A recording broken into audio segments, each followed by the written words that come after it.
falaa cosaanoo amul benn descendant sama famille bu rax feneen donc am naa bel et bien le droit ma nekk fii di ci aborder ouvertement avec une conscience tranquille parce que sama région la mooy Casamance sama dëkk la ne di Sénégal Afrique la ne di sama continent donc je peux parler librement de mon plein gré en toute liberté sans me soucier de quoi que ce soit de qui que ce soit aussi waaw loolu la loolu mooy yoon loolu mooy démocratie parce que c'est bien mentionné ci suñu constitution que tout un chacun de nous am nga droit marcher librement d'écrire librement et de parler librement donc gisuma lu war a tax doomu aadama bu fekkee du saaga du wax lu ñaaw war a aborder les sujets de la société les problèmes de la société bés buñ ko xañee sénégalais yi rek jàppale ni nation amatul république amatul ci ab village de dictature la ñu ne voilà et puis ku koy diriger dëkk bi kon monarque absolu la de droit divin te loolu gëm naa ni du mës a am Sénégal même bu fekkee souvent dañuy gis ay gestes yoo xam ne da koy nirool tuuti mais nañu éviter loolu ndax dëkk bu ñu yóbbu ci raay yooyu ci kaw lay mujjee fan ñu koy mujjee plongé du doon dëkk bu baax te dëkk kenn du ko defar bu fekkee da nga bëgg a tëj gémmiñ ñi ñëpp parce que yow kese sa bopp kese taxut nga doon ku mën a defar réew mi parce que noo am xam-xam di nga manqué le dara yonente yi fi nekkoon ak savant yi fi nekkoon yëpp am na lu ñu manqué la woon lu tax yàlla dafa Jibril di ko yabal ci ñoom mooy l'ange Gabriel lu tax yàlla di ko defar di leen yabal ci ñoom parce que matuñu bu ñu matoon yàlla du def loolu bon voilà loolu mooy wax ji donc dama wax ni forêt Casamance la bëgg aborder cette fois-ci di ab sujet goo xam ne dafa am solo du wax Casamance nag te xel day dem ci lu bëre mooy grenier du Sénégal d'après gars yi nañu koy duppee saa su ne ce qui est faux en ce moment parce que ab grenier goo xam ne ñu fa nekk sax ñu ngi commencé dund xiif alors que boo leen demee dans le passé avec la Casamance avant les indépendances c'est Casamance où le rire et le sourire éclairaient le visage des enfants isolés Casamance boobu comparé ak bu tey dafa bokkut pourtant Casamance boobu Casamance bu sous-développé la mais xiif amu fa woon et parce que àll gu naata fa nekkoon àll gu normal fa nekkoon verdure bu extraordinaire fa nekkoon mu doonoon ab genre vitrine pour képp kuy dugg ci Sénégal t'as envie d'y aller malgré même xeex bi fa nekkoon guerre gi fa nekkoon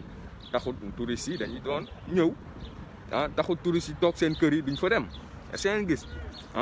donc pour wax leen ni mënuñu di gis affaire yoo xam ne c'est gravissime di toog te duñ ci wax parce que lan la dafa am lu ñuy ragal wala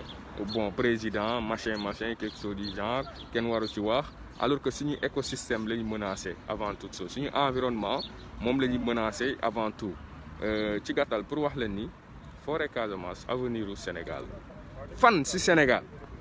ngeen gis ab forêt bu dense comme forêt Casamance wax leen ma ko ana ban sénégalais moo am fit dëgër fit gënd wax ma ni moom gis na feneen ci Sénégal ab forêt bu fees bu dense bu verte nawet comme nord ci biiru Sénégal ñëw leen lu dul Casamance amut seen dëgg kon da ngeen gis ni forêt Casamance bi ñun ñoo ci bokk yem ñun ñëpp suñu avenir la donc le fait que ñuy seetaan ay bandits intellectuels ay politiciens professionnels ay businessmen yoo xam ne kenn xamul fu ñu jógee di liggéey ak ay réseau di exploiter de façon malhonnête forêt Casamance bi damay wax ni du dëgg du yoon suñu responsabilité yëpp la ne boo juddutoon sa Casamance dëkkoo Casamance ñooy sénégalais bu fekkee xam nga luy développement bu fekkee xam nga luy njëriñ forêt ak garab ci environnement su fekkee xam nga lan mooy réchauffement climatique danger yu si ne changement climatique bu nekk di xew jamono ji danger yu si ne gëm naa ne war nga mun a gën ci sa silence nga wax parce que suba buñ ko deful catastrophe yi buñ ci ñëwee ñun ñëpp a koy rëccu te ñun ñëpp lay impacté comme Covid-19 bi nu mu impacté àdduna bi yëpp loolu ñu mujjee dund ñun ñëpp donc nañu éviter yenn nii bu fekkee wax dëgg yàlla dañoo bëgg a changer suñu réew dañoo bëgg a développer suñu communauté yi ndax sa forêt di sa avenir waroo nangu keneen jógee feneen di ko exploiter juste parce que moom daf ko bëgg a njëriñoo moom ak askanam doomu Casamance yi amul kenn ku ñeme taxaw mu ne depuis bu ñu commencé di dagg garab yi biiru Casamance tabax na ci ab kër am na si lu mu si gagné xanaa peut-être suñu autorités yi bu ñu amee lu ñu ci gagné ba pare dem tabax yi seen i kër biiru Ndakaaru comme ça là toujours été c'est des complexés bon voilà il faut le dire il faut oser le dire affaire bi du reewandu mais wax dëgg la doo leen jël le minimum que le peuple a ngeen exploité ko de façon mafieuse ba pare jël encore richesse yi yóbbu ko feneen ah yéen ngeen ciy texee gis nga problème nit ku ñuul loolu la donc pour wax leen ni danger bu gën a graaw ci exploitation forêt Casamance bi mooy dañoo nekk di négliger benn aspect bu fondamental mooy réchauffement climatique bi commencé xew di ngeen gis ni pour ñoo xam ne nekkoon nañu xale comme man juddu ay 1980 jëm 86 ba 90 dafa am ay insectes yu ngeen doon gis jamono yooyu ay papillons dafa am ay cris d'oiseaux yu ngeen doon dëgg seen weti kër wala si boo leen demee doxan ci biir àll gi ah dafa am ay oiseaux sax yu ngeen doon gis dafa am ay animaux yu ngeen doon gis dafa commencé rare ñu ngi disparaître te ñun ñu ngi si inconscience bu extraordinaire c'est comme si tout va très bien alors que kuy ubbi xelam xool man miy gëj Casamance il y a presque 3 ans balaa ma fay jógee gisoon naa phénomène yooyu man def naa analyse yooyu seetlu googu def naa ko te gëm naa ni ba tey ñu bokk génération ak man te nekkoon 1990 doon foo ci écosystème bi ci écologie bi et tout environnement bi et tout bu fekkee dañoo seetlu loolu dinañ gis ni am na changement bu graaw au lieu que mu doon changement bu positif mais on tend vers des catastrophes naturelles leneen li mooy yéen gis ngeen ni Casamance nu mu doon tawee tawatul noonu ah sagam dëgg la mooy gëni taw biiru Sénégal mooy zone bu gëni pluviométrique au Sénégal mais nu mu doon tawee jamono yi mu doon tawee ak façon bu mu doon tawee dafa changé lu waral loolu est-ce que dañ ciy poser ay questions bu baax suñu autorités yi laa wax même bu fekkee dañ ko xam la répétition est pédagogique ñu ngi leen di fàttaleku lii est-ce que yéen da ngeen di poser question ci yéen si boo toogee seen bureau laaj lan moo tax Casamance forêt bi am changement bu mel ni lu tax tawatul nu mu doon tawee lu tax mu am benn décalage par rapport ak nu muy tawee ah lu tax pour que ngeen ut ay solution par rapport ak loolu après solution yi ci yéen la nekk seen tiroir la ne parce que ñiy dagg àll gi du ñu dugg si noonu ci àllu Casamance di dagg fekkee yéen xamoo leen ko te yéenay autorité Casamance yéenay jiite région bi yéenay responsable région bi si seen responsabilité la ne ngeen naan yéen xamoo leen ay nit ñoo jaar si suuf si frontières yi dugg di trafiquer bois bi yéen mënoo leen xam ñan ñooy def loolu après nan ngeen mënee jiite ak famille ak nit di tëb miir di ñëw di gàddu saaku ceeb di ko yow chaque jour nga ne ko yow xamoo ko est-ce que mot nga njiit père de famille dëgg war nga mën a jóg teg sa seet si ëttu kër gi xaar nga xool kan mooy def loolu soo ko gisee jot ko téye ko corriger ko sévèrement c'est que vous ne faites pas donc boo leen ko defut seen responsabilité dafa war a engagé wu par rapport ak loolu parce que tey environnement bi écosystème Casamance c'est menacé ma jox leen benn preuve Ali Haïdar nekkoon na fi ministre de l'environnement je me rappelle bien de tout ça j'étais à Dakar et c'était même dans ma chambre quand j'écoutais l'émission au niveau de la radio Futur Média j'étais en compagnie d'un cousin ñuy déglu intervention kii di Ali Haïdar muy expliquer nan la ñuy exploiter forêt Casamance bi de façon vraiment mafieuse de façon malhonnête pour l'intérêt des gens qu'on ne connaisse même pas muy expliquer loolu nu mu def booy téye gars yi yëpp muy dégager lépp ci biti responsabilité yëpp ba pare mu annoncé sanctions yi ak dispositifs yu mu war a teg moom en tant que ministre de l'environnement parce que c'est un combattant un acteur de l'écologie c'est un écologiste ñëpp xam nañ ko c'est le meilleur écologiste même du Sénégal l'un des meilleurs de l'Afrique et du monde mais bu mu defee émission boobu bu ma déglee nu muy dénoncer ak mesures yu mu bëgg a jël ma ne sama cousin bi ma ne ko tel que je connais le Sénégal les gars là ils vont le faire sauter et ils l'ont fait sauter même pas 5 mois ñu tëbal ko changer teg keneen parce que lan la état bi dafa am responsabilité ci loolu dafa mel ni ci mafia bi état bi ci boppam sax ci la bokk donc loolu mooy dëgg gi nan ngeen mënee jël seen avenir descendant di forêt Casamance bi ngeen koy tayle ay nit yoo xam ne dañuy jël bois bi transporter ko dem defar ci ay produits bëri comme on l'a toujours dit ñun africains ñun duñu réfléchir xool nan la ñuy jëlee suñu matière brute yi toggaat ko segmenté ko génnee ci yeneen produit defar ci yeneen matière di ko jaay di si consommer ñun sax dañuy jël matière brute bi noonu jaay ko bazarder ko ci biti ñooñu dem jël ko def ci ay articles yu bëri ñëw diñ ko jaay ay prix cher ñu siy jënd xaalis di dugg seen économie loolu du intelligence économique dañu waxante dëgg sur tous les plans noonu ngeen nekk di def si géej gi si élevage bi si agriculture bi ba ci forêt bi loolu ngeen nekk di def Casamance loolu ngeen nekk di def foofu boo leen waxee ñu ne wooy y a la complicité de la Gambie machin pour un état fort pour un état responsable say frontière wax dëgg yàlla di war nga ko mën a sécuriser ba keneen du fa dugg di jël sa bois di ko yóbbu di ko bazarder di ko def lu ko neex te lu si gën a ñaaw mooy gars yi nekk première ligne yëpp di exploiter forêt Casamance bi ay doomu Sénégal la du ay dinosaure ñoo jógee feneen di ko def suñu place du ay extraterrestre ñoo wàcc ci kaw asamaan bi di ko def ay doomu Sénégal ñoo nekk di impliqué wu directement ci loolu ba pare nag bëggoo leen doomu Casamance yi kaas bu ñu waxee yëkkati seen baat ngeen singale leen am na kaddu yu ñaaw yoo xam ne des fois sax ngeen yëkkati ko jëmale ko ci ñoom on voit tout dans les réseaux sociaux c'est juste qu'on veut pas en parler parce qu'on n'aime pas l'euphorie, on n'aime pas des trucs sensationnels, parce qu'on est des responsables. Mais il arrive des moments où on doit se dire la vérité. C'est ça, c'est ce que je veux dire. Donc pour wax leen ni ya ngeen di exploiter odieusement forêt Casamance et vous ne prenez même pas en compte des effets futurs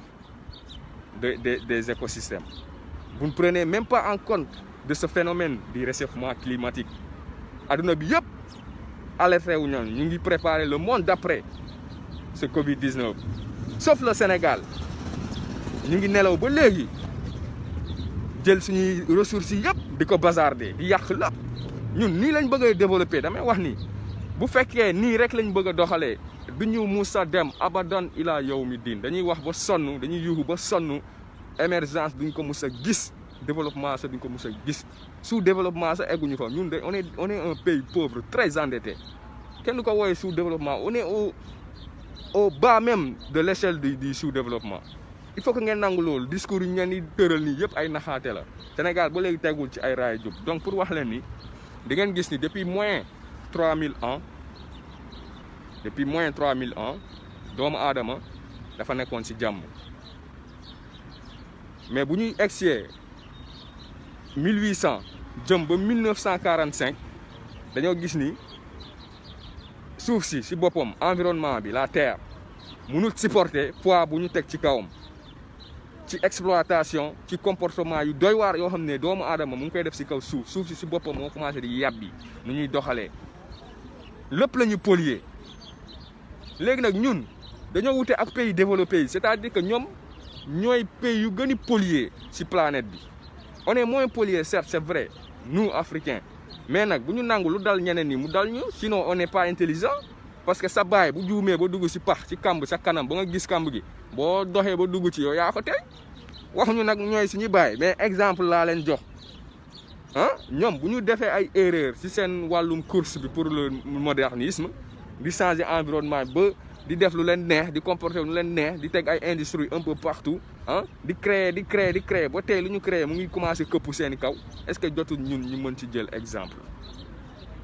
est-ce que jotul ñun ñu mën ci am ay seetlu au lieu que ñu def loolu déedéet le minimum qu'on a avec tout ce qui est le Sénégal on n'a qu'une forêt dense c'est la Casamance ngeen war a bàyyi ay nit nag di ko yàq di ko dagg donc di ngeen gis ni yàq bu ñu koy yàq dagg bu ñu koy dagg tax na tey picc yi ñu ngi disparaître animaux yi doon fréquenter suñu forêt yu bëri ñu ngi disparaître petit à petit espèces yi bëri ñu ngi disparaître am na ay taati garab yi ñu doon gis ay jamono gisatuñu leen ñu ngi disparaître air bi mu ngi polluer ndànk-ndànk mu ngi changer parce que CO2 bi mu ngi commencer rey lépp leneen li mooy lu may bëgg a signaler ci loolu mooy barrage u Affiniam barrage u Affiniam bi xaw ma kañ lañ ko tabax mais gëm naa ni judduwuma woon man mais bu ma demee ba am 14 ans jëm 15 ans ba tey damay dégg ay discours sama nopp yoo xam ne yuy wane ni barrage bi bokk na ci lu nekk di yëgal xorom ci suuf si moo nekk di rey tamit lu bëre ci taati garab yi doon sax Casamance mu doon lu graaw lu catastrophique loo xam ne état bi mu koy gis muy mel ni gisu ko ngay gis jant bi nga ne non lii du jant problème baa ngi nii sa kanam nga war ko prendre à bras le corps nga bañ seetlu nga ne man sama yoon new si comme si manque de considération la quoi alors que yow forêt googu suuf jooju noonu di suuf bu gën a fertile Sénégal tey mun nga dem sauver ko ah exploiter ko sénégalais yëpp dund ci lu nga doon duppee Casamance grenier mu doon dëgg-dëgg ab grenier. mais grenier bu ngeen di wax ni nekkatut ab grenier parce que grenier xiif waru fa am grenier dafa war a naat suuf si dafa war a fertile mais tey boo leen xoolee les 1/3 des terres en Casamance yëpp xorom si mu ngi koy lekk à cause de barrage Affiniam xaw ma mu ngi dox xaw ma doxut mais bu fekkee doxut mais na ngeen ko dindi carrément ngeen sànni ko fee ci mbalit ba mais bu fekkee tamit mun ngeen ko réparer dafa paan mais ngeen def tout mu dox comme ça nag taati garab yi nekk di dee si écosystème Casamance bi yëpp mën a commencer reprendre seen dund normal parce que noonu rek la ñu mën a def pour catastrophe yi ñëw dans le futur ñu mën a sauver suñu bopp. mais malheureusement gisuñu benn geste bu symbolique gisuñu benn acte bu noble boo xam ne état Sénégal mu ngi koy poser par rapport ak problème yooyu lu dul di bàyyi ay doxandéem ay doomu xaraam baa ñu waxee ko noonu di jógee feneen di ñëw exploiter suñu forêt def lu leen neex te kenn bëgg ci wax mbir mi du rewandu du saaga mais waxante dëgg la parce que suñu avenir yi doom yi même bu fekkee ñun lu ñu dese si kaw suuf bëriwul suñu avenir yi doom yi la ñu menacé suñu avenir yi doom la ñu menacé te loolu waruñu continuer waruñu bàyyi muy continuer di doon ab réalité dañ ko war a bañ donc war nañu teg benn rideau de fer boo xam ne bu solide contre gars yooyu noonu nekk di exploiter forêt Casamance. bu leen fàttee ni il y a quelques années de cela ay doomu jàmbur juste pour seen exploitation bu bon googu noonu jël ngeen ay xale yoo xam ne amuñu xëy amuñu fu ñuy dundee te dañu bëgg a dimbale seeni famille ngeen engagé leen ci forêt gi ci côté yi gënu dangereux ñu dem daje ak woy fupp yi ñu rey leen bu leen fàttee loolu bu leen fàttee loolu parce que boo yooyu tey bu ñu amoon xëy seen biir région bu ñu amoon lu ñuy lijjante biiru Sénégal du ñu bàyyi ay nit jógee feneen di leen dem di leen yóbbu pour benn job boo xam ne lu ñu ciy gagné c'est misérable ba ñu dem ñàkk ci seeni bakken loolu yëpp est-ce que yéen yaa ngeen koy fàttaleeku déedéet léegi noonu ngeen di def nag di continuer di exploiter forêt Casamance bi alors que nekkoo leen di def même benn acte yu fort pour mën a négocier bu baax a baax pour jàmm bi ñëw foofu une bonne fois. Pour man la première chose qu'on doit faire en Casamance c'est de lutter contre le chômage des jeunes def fa ay emploi ay fermes agricoles yu bëre parce que suuf bi nangu na même bu fekkee xorom ci mu ngi lekk lu bëre am na côté yoo xam ne ba léegi mun nañ ko exploiter te ay doomu Sénégal ñoo fay liggéey. comme ça nag boo yooyu noonu bu ñu amee fu ñuy xëy mais du ñu dem dugg ci biir àll gi naan dañuy téye fetal pour am nu ñuy def parce que am na boo yoo xam ne ñu bëri tey dañoo rejoindre Macky bi pauvreté tax il faut le dire haut et fort il fait partie d'éradiquer une guerre un conflit armé c'est de mettre en place un processus de lutte contre le chômage et ce que l'État du Sénégal ne fait pas jusque-là. saa yoo leen demee Casamance wax ju bëre kese comme noonu koy defee ci région yëpp moi je parle même pas pour la Casamance seulement mais vous devez changer de politique parce que nu ngeen di doxalee nu ngeen bëggee yóbbu Sénégal arrangé wut kenn du indi changement seen famille kese ngeen di changer ak seen parti politique yi seen association politique yi seen groupe politique yi mais dëkk bi peuple sénégalais gi du mus a changer si calvaire kese lay nekk ci ndóol kese lay nekk ci pauvreté bu extrême ci pauvreté bu extrême rek lay nekk ñii dañoo wax ba sonn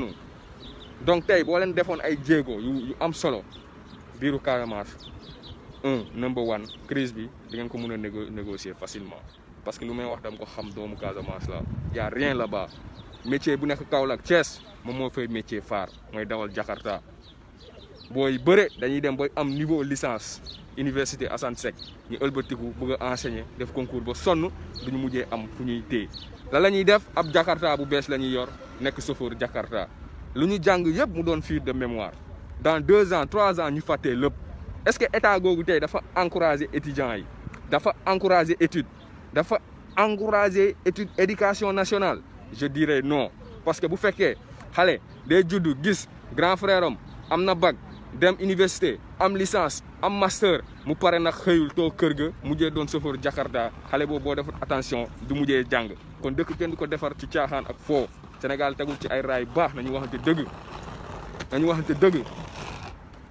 donc wax leen ci gàttal bu ñu defoon loolu boo yooyu noonu duñu dugg dem téye ay jaas yi naan dañuy dagg ay bant ci àll bi ba seen bakken des man loolu ba tey daf ma métti parce que dama xam ne responsabilité autorité yi la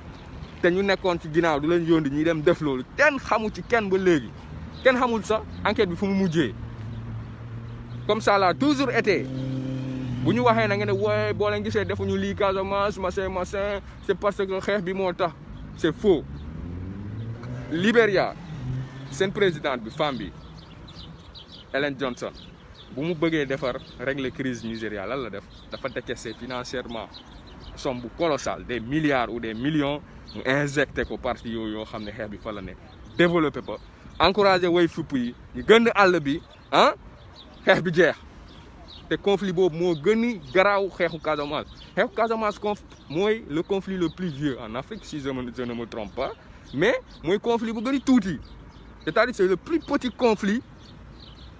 en Afrique mais c'est le plus vieux c'est parce que lu tax mu nekk le plus petit et le plus vieux c'est parce qu'on n'a pas pris le problème à bras le corps toujours des discours président bu ñëw day def ay discours ba mu xëy dem ku ko ñëw remplacer ñëwaat def ay discours ba mu xëy dem alors que il s'agit pas de parler il s'agit de poser des actes forts et symboliques te lu ci bokk ci loolu mooy suuxat zone boobu noonu économie bi dox booy liggéey comme ça ngeen désengorger Dakar parce que ñu fees Dakar yëpp Saloum yi la ak doomu Casamance Bawol yi ñoom ñoo fa ne parce que vous n'avez pas encouragé ces zones vous avez pris le pays en otage te loolu moo nekk di am Casamance kenn bëggul kenn wax ci boo ci waxee sañu ne moytul waaw léegi ñëpp bu ñu waree moytu Sénégal nag ah kañ la ñuy waxante dëgg ah ak kañ la ñuy wax gars yi bàyyi pour ñu mën a defar suñu réew parce que ay xale ñu ngi judd chaque jour ci hôpitaux yi te xale yooyu ci suñu comportement la ñuy yaakaar pour ñoom suba ñu am une vie décente sur terre loolu mooy problème nit ku ñuul du sóoraale loolu mooy suñu problème bés bu ñu xamee loolu mooy lan dinañu xam lan la ñu war a xeex ak lan la ñu warul xeex ak nan lañ koy xeexee ba suñu doom yooyu tey bu ñu wàccee ci kaw suuf ah ñu xam luñ leen bàyyil fii te imagine nga judd sa papa bàyyiwul la fi dara dëkk bi bàyyi ñu la dara yow kay da ngay jàngaat rek sonn rek nekkaat ci pauvreté bi ci ndóol bi dañu waxante dëgg kon lu xew Sénégal dafa doy waar rawatina lu nekk di xew ci àllu Casamance bi kon vidéo bi looloo tax ma def ko parce que c'est un cri de cœur j'en ai marre et je sais que beaucoup de jeunes en ont marre dañoo noppi rek waxuñu dafa jot nag qu'on prenne le problème à bras le corps il faut qu'on soit sérieux parce que Casamance avenir u Sénégal bi yëpp moo fa ne amul benn parti Sénégal bu niroo ak Casamance kenn ñemewul gën ci këram toog ci rajo wala télé mu wax ko je le défie maa moom ñu jàkkaarloo mu wax ma loolu mooy lan c'est pour le Sénégal moo tax ñuy wax c'est pas pour le Casamance seulement soyons sérieux donc barrage u Affiniam bi ak chômage bi xeex leen ko pour mu mën a dañ Casamance coupeur de bois yi dagg leen seen loxo yi bu ñu waxee nag ngeen dagg seen loxo yi c'est-à-dire waxu ngeen jël jaasi dagg seen loxo ah dagg leen seen loxo yi mooy teg leen benn politique de contrôle bu sévère par rapport ak loolu képp kuy dem di exploiter forêt bi de façon odieuse ngeen téye ko teg ko ay daan yu métti parce que soo leen ko defut ay catastrophe rek ngeen di dëgg ci àll gi parce que am na woy fipp yu fa ne du ngeen bàyyi tamit ñuy yàq seeni àll dañ waxante dëgg c'est ça qui est la vérité du ñu nekk fii tout le temps di wax ñee dañu waxante dëgg parce que nit ki fu mu dëkk la moom est-ce que ngeen dëgg donc mbir mi loolu la ñu ngi yàq environnement bi ñu ngi yàq écosystème bi comme ni ma la ko waxee depuis 1800 ba 1945 ba tey ah doomu aadama dafa nekk di def lu ko neex 1945 ñëw nag ba tey nag si la gënee catastrophique parce que surtout pays occidentaux yi ils ont créé beaucoup de phénomènes beaucoup de pratiques yoo xam ne ça va à l'encontre des réalités de la nature de ce qu'attend la nature vis-à-vis de l'homme. L'homme est devenu même un loup pour la nature. Il est en train de phagocyter la nature. tey nature boobu noonu moo commencé di indi ay réponses parce que dafa nekk di yàbbi suñu comportement yi bon yi ñuy def ci kaw moom ngay gis ni Covid 19 bi sax ñëpp ñu ngi koy jiiñ nature bi ñu ngi wax ni woy changement climatique bi la réchauffement climatique bi la tey ñun lu nasaraan yi am comme problème ñun amuñu problème boobu parce que ñoom ils sont extrêmement pollués alors que ñun on n'est pas assez pollués mais bu ñu defut attention fa la ñuy mujjee loolu tax ma ne leen nit ki fu mu juumee yow nga koy gis war nga mën a def ba yow erreur yu mu def boo ko defati c'est ça loolu mooy wax ji parce que ñoom tey boo leen xoolee avec seen élevage intensif bi di jël ay nag di créer ay ferme de 1000 vaches di yar ay nag yu bëre seen gis nag yooyu noonu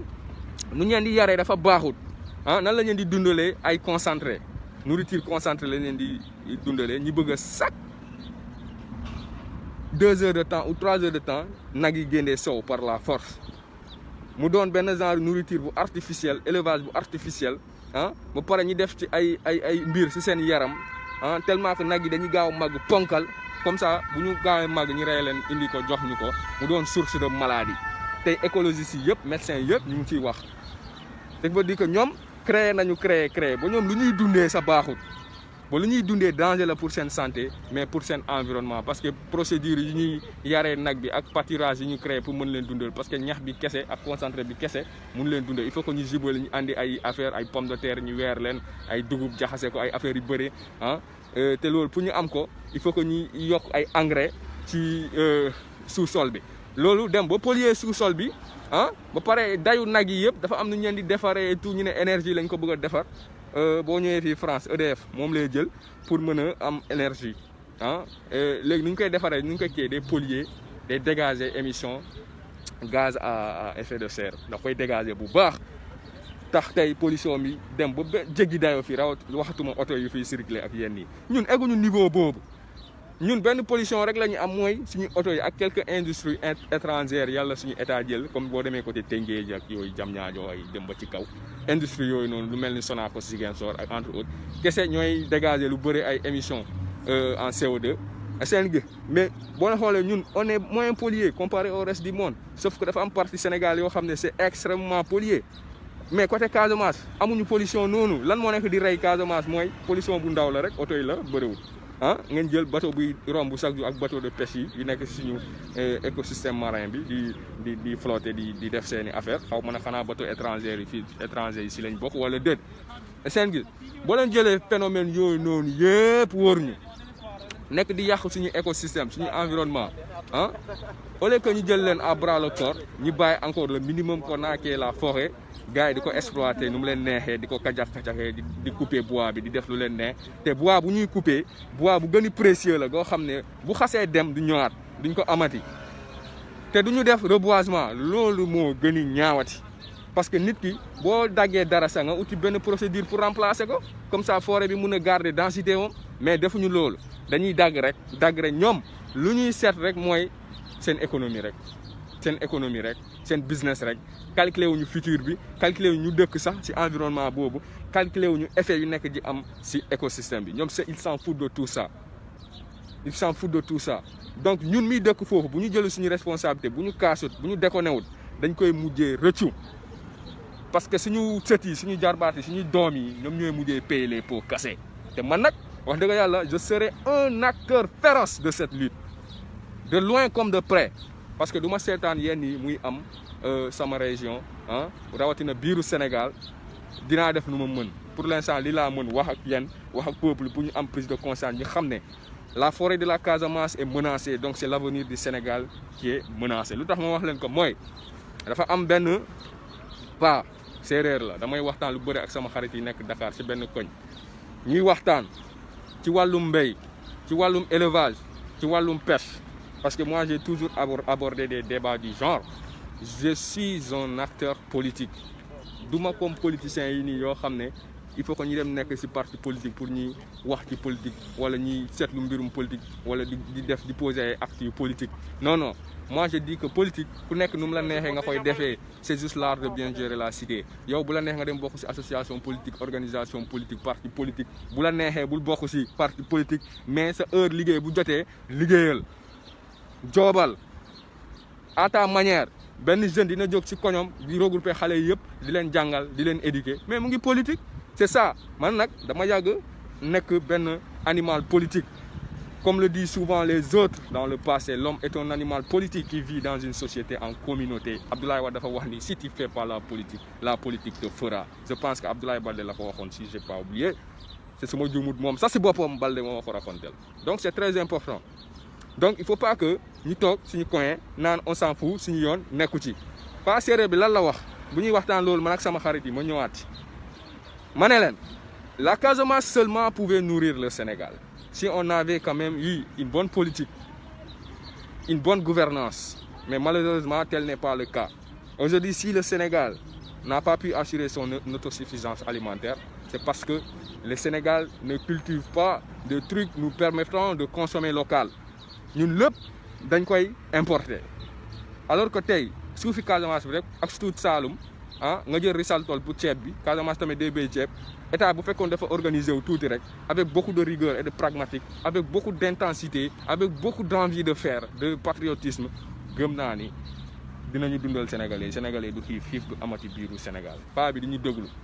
am nag boo yoo xam ne ñu ne déet ñoom d'accord ñu am nga rek Sénégal toujours boo dëkkee benn zone nga gis fa lu rafet lu baax pour Sénégalais yëpp des fois nga koy wax am na ñoo xam dañu defe ne noo fa dëkkee moo tax nga wax mooy suñu problème mooy problème Sénégal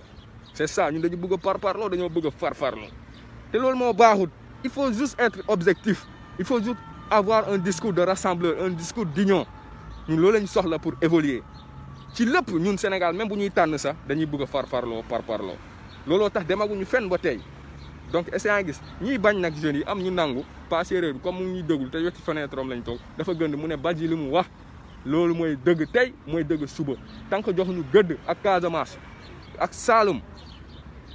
Casamance ak Saloum mu ne du ñu dem fenn paa bi moo ko wax te man nangul naa ko man ko ci a parfaitement raison parce que Sénégal du Dakar vraiment on aime Dakar Dakar dëkk bu neex la nu mu placé dafa rafet géographiquement et c'est pareil comme Saint-Louis comme Casamance mais il faut que ñu reconnaître benn affaire lu dul gaz bi ak pétrole bi feeñ temps yi Dakar lan la yoroon loo xam ne mun na dimbale Sénégal rien du tout lu dul ñu jël suñu immeuble yi yëpp gonflé ko fa suñu institution yëpp gonflé ko fa ba pare terroriser jeunes yi orienté leen comme quoi ku demul Dakar doo réussir moo tax au finish la ñu gis rien du tout au finish la ñu gis Dakar mu ngi nii tey benn néeg 10 personnes suñu tuyaux yi canalisation yi mënuñu contenir ndox bu ñuy dugal foofu parce que tuyaux yooyu dañ leen defaroon pour quelques personnes parce que Dakar amutoon nit noonu mais tey le fait que Dakar ñu gonflé ko tax na tuyaux yooyu waroon jël par exemple 10 litres d'eau ci volume tey ñu ngi jël 40 litres. Parce que bu fekkee benn néeg 10 personnes ñoo fay ne ñoom ñëpp ñu demandoo douche di sangu di defandoo di jàpp mais ndox bi tuyaux yooyu mënuñu contenir loolu yëpp. C'est des trucs qu'on doit prendre en compte mais malheureusement on l'a jamais fait. mënuñu déconcentrer Dakar mënuñu décentraliser Dakar tey catastrophe bi nekk Sénégal ci pollution côté Dakar état bi ko def ci responsabilité état bi la ne de Senghor jusqu'aujourd'hui ñoom ñoo ko def il faut que ñu wax dëgg rek même chose nag lañ nekk def tey bu ñu joxoon gëdd Casamance moomu leen jox écosystème Casamance bi ak Saloum côté yëpp tamit Sénégal foo xam ne agriculture am na fa solo environnement bi ñu préserver ko def tout ba mu fertile parce que suufu Casamance c'est déjà fertile mooy suuf yu gën a rare Sénégal yoo xam ne soxlaw ñu engrais pour nga jiw fa dara mu sax du ma leen di wax dama ko xam parce que man dama yàggoon jiw bu ma jiwut sa dugub dinaa jiw bisaab dinaa jiw lii dinaa jiw xooxi kànje dañuy waxante dëgg donc su ma leen waxee ni suuf bu fertile la da ngay jiw dara da ngay defe ne sa peut-être d'ici une semaine lay sax nga jëg-jëg gis ko mu gën suuf bu baax la malgré que xorom si par rapport ak barrage Affiniam bi mu ngi koy yàq te état bugg ci def dara mais suuf bu naat la tey bu ñu créé woon ay fermes agricoles yu bëri yoo xam ne état moo ko moom pare mu samp ay industrie foofu jus de fruits yi ñuy importé fu ne di ko naan biiru Sénégal Casamance kese mun na ravitailler Sénégal en matière de jus de fruits sans compter yeneen tool yi fruits yu nekk côté Diamniadio dem côté diggante Thiès noonu ba ci biir mais nañu wax dëgg mais état bi dafa deful dara wax ju bëri kese ak ay discours yu neex noonu lañ bëgg a développer Sénégal nañuy nax suñu bopp booy bu ñu naxante suñu biir développement amul raccourci bu ñu naxante suñu biir développement ligne droite la soit da nga koy topp nga doon ko soit nga bañ ko topp nga doon leneen loolu mooy dëgg ji waaw loolu mooy dëgg ji donc juste pour wax leen ni vidéo bi loolu la woon alerte la pour un début man dinaa si ñëwaat par rapport ak forêt Casamance bi et cette fois-ci je vais faire des investigations et y revenir ça fait partie de mes luttes et je vais le mener inchallah jusqu'au bout. La patrie ou la mort, nous vaincrons.